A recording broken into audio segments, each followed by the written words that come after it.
Hello everyone, आज है 26 फरवरी और आज इस वीडियो में हम बात करने जा रहे हैं यस बैंक के बारे में। 25 रुपए का शेयर है। आज भी तकरीबन 3.5 से 4% का डिक्लाइन यहाँ पर देखने को मिला है। जब से गोल्डमैन सैच ने अपनी कमेंट्री दी है, ये 2 दिन में 27 से 25 पर आ चुका है।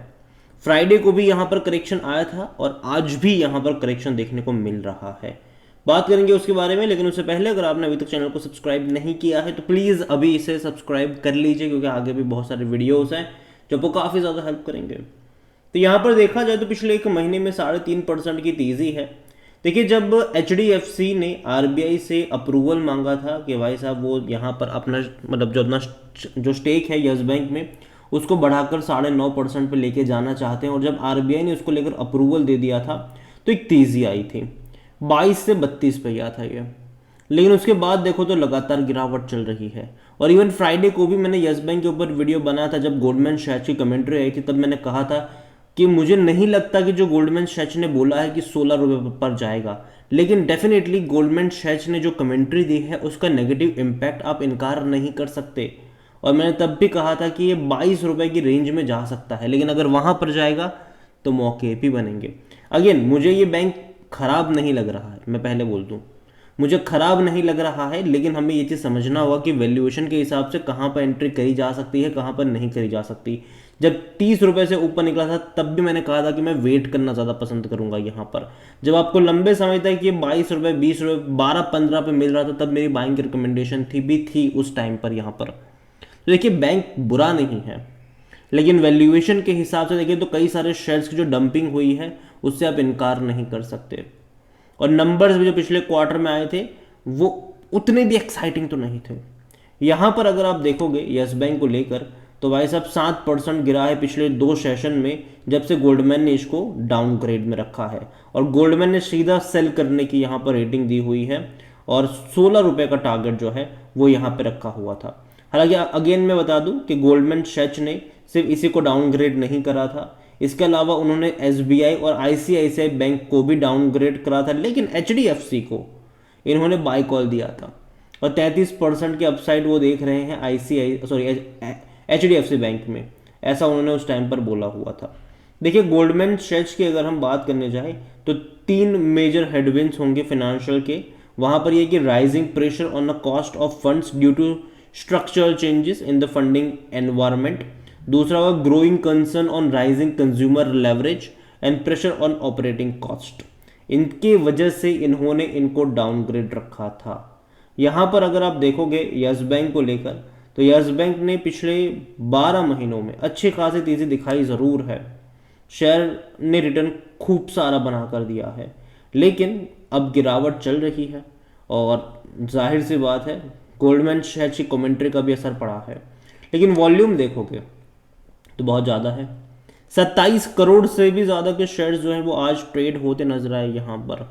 इतना ही नहीं, कंपनी को लेकर देखोगे तो according to Moneycontrol user 21% लोग कह रहे हैं बेचो और भाग जाओ, 79% लोग कह रहे हैं खरीदारी करो। इतना ही नहीं, अगर आप इनके डिविडेंड के बारे में देखें तो हालांकि वो पे नहीं कर रहा है। जब से ये यस बैंक क्राइसिस आया था, जब से भैया हालत ख़राब हुई है, तब से इन्होंने डिविडेंड पे करना बंद कर दिया है और मुझे लगता है कि पे नहीं करेंगे ये, एटलीस्ट इस साल तो पे नहीं करेंगे। अगले साल से देखते हैं क्या करेंगे ये, लेकिन इस साल तक तो वो पे नहीं करेंगे। और अगर करना भी स्टार्ट करेंगे तो बहुत ही मिनिमम पे करेंगे, मतलब अगले साल से भी या फिर उसके बाद भी जब पे करेंगे तो डिविडेंड आपको रुपीज़ में नहीं पैसों में मिलेगा। 10 पैसा, 20 पैसा, 30 पैसा वैसा वाला होगा। रीज़न ये है कि बहुत सारे शेयर्स डंपिंग हो चुके हैं यहाँ पर, बहुत सारे शेयर्स। आप खुद सोचिए कि जब यस बैंक क्राइसिस आया था तब 10 रुपए के भाव पर इक्विटी खरीदी गई थी बैंक्स की तरफ से और इसको बचाया गया था। 10,000 करोड़ रुपए रेस करे थे, उसी टाइम पर 1,000 करोड़ शेयर्स और ऐड करे गए। उसके बाद OFS के जरिए 12 से 15,000 करोड़ रुपए इनको, मतलब 15,000 करोड़ रुपए इन्होंने रेस करे थे और 12 से 13 रुपए का प्राइस था। तो सोचिए उस टाइम पर भी 1200 करोड़ शेयर्स और ऐड करे गए यहाँ पर। तो बहुत सारे शेयर्स यहाँ पर ऐड करे गए हैं और इसके बाद भी देखा जाए तो प्रॉब्लम यहाँ पर यही है कि नंबर ऑफ शेयर्स उतने ज़्यादा हो चुके हैं कि अगर ये बैंक अगर आप प्रॉफिट इनका मुश्किल से मुश्किल अगर आप यहाँ पे देख रहे हो जो लास्ट क्वार्टर में था 240 करोड़ का, फिर भी तेज़ी नहीं है। रीज़न ये है, फिर भी आपको ये महंगा लगेगा। अगर आप इसका पी रेशियो देखोगे तो ये 73 का है। 200-250 करोड़ का प्रॉफिट कमाने वाला बैंक और प्राइस अगर उसकी 25-27 पे है, फिर भी वैल्यूशन अगर उसका महंगा है, उसके मतलब एक ही है कि भाई साहब बहुत सारे शेयर्स की डंपिंग हुई है।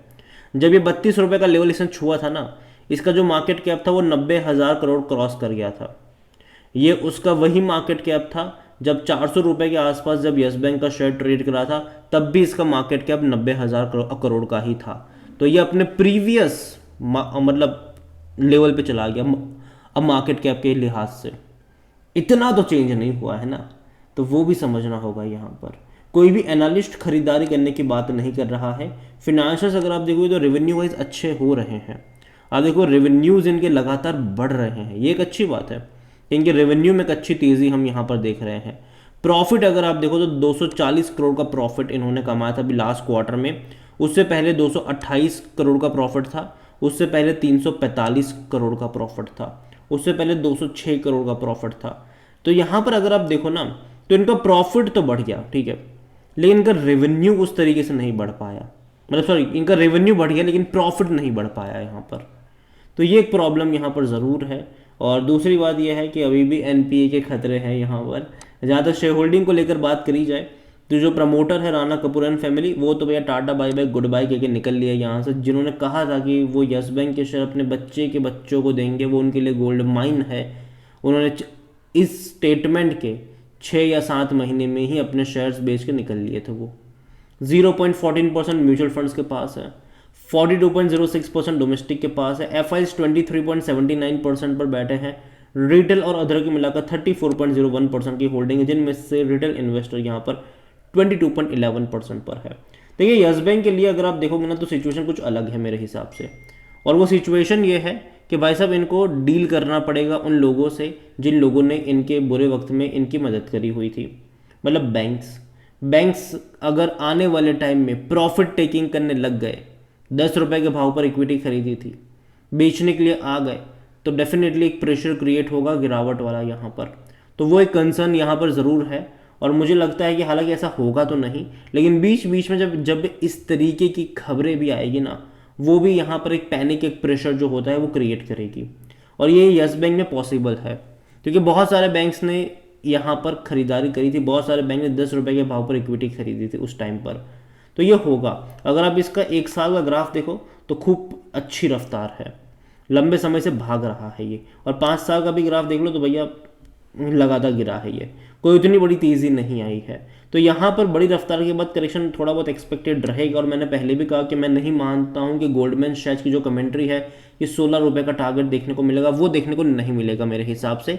लेकिन हाँ, चांसेस ज़रूर है कि ये वापस से 21-22 रुपये का मुंह देखने जाएगा, लेकिन वो लेवल ऐसे होंगे जहाँ पर एक अच्छा बाइंग इंटरेस्ट क्रिएट होगा, वहाँ पर एक अच्छी खासी खरीदारी आपको देखने को मिल सकती है। बर्बाद होने वाला बैंक नहीं है, मौके जो है वो वहाँ पर ढूंढने चाहिए। अगेन इसका मतलब ये नहीं है कि आपके पास हो तो आप बेच के भाग जाओ, जी नहीं, आप बने रहो यहाँ पर। बस आपका जो नज़रिया है वो यहाँ से लॉन्ग टर्म का होना चाहिए, क्योंकि वापस से एक ट्रिगर होगा, वापस से पहिया घूमेगा, वापस से तेज़ी भी दिखाएगा ये, तो ये चलता रहेगा। यहाँ पर बैंक मेरे हिसाब से बर्बाद नहीं होने वाला है, आपकी नज़र यहाँ पर होनी चाहिए।